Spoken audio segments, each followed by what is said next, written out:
Hello, I'm Dennis Polis. Welcome to another Open Philosophy video.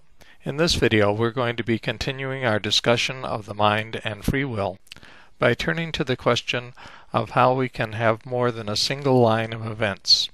How is it possible to go from a single line of physically caused events to the multiplicity which is required if we can make real decisions?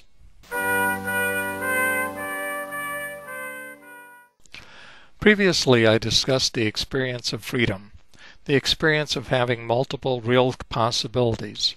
I can go to the store or I can stay, I can be faithful or I can be unfaithful.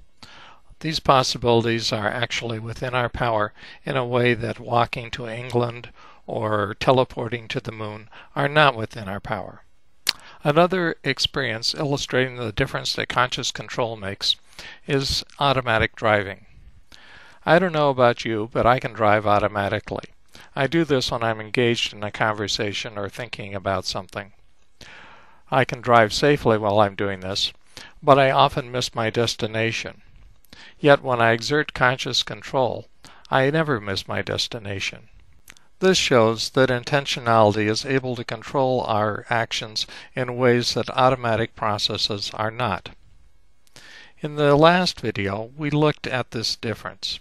We saw an experiment which was designed to undercut our confidence in free will, but what it actually illustrated was that we have automatic processes. These automatic processes can control our behavior, but only when we allow them to do so. If we attend to our behavior, if we grant awareness to what we're doing, then our intentionality controls our behavior. But we are also able to act automatically without conscious control. The fact that we can act in two ways actually supports free will rather than undercutting it. Determinists imagine that life is like a single-track railroad.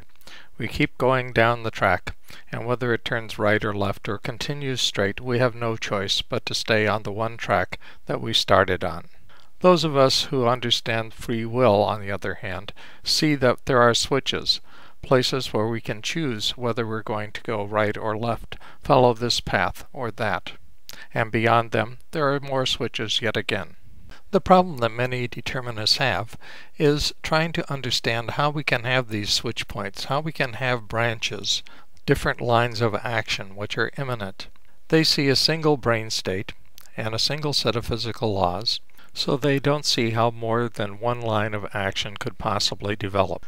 The trap that they've fallen into is the result of the abstraction problem that I've talked about many times in the past. The natural sciences fix on the objects of nature, abstracting away the subjects who experience them. Thus they have no data on subjectivity. The result is the naturalist model of mind, which has a single subsystem which does data processing, namely the brain, and no intentional subsystem.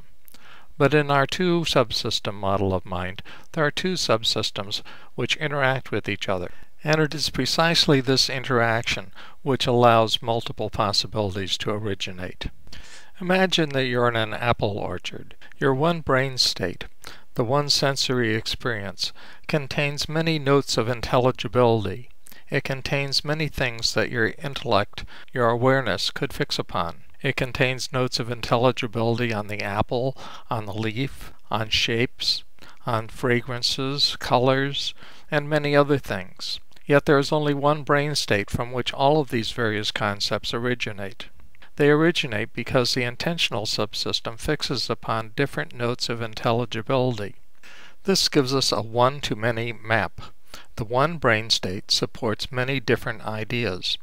And it is in the multiplicity of our ideas that our different possibilities, our different possible lines of action originate.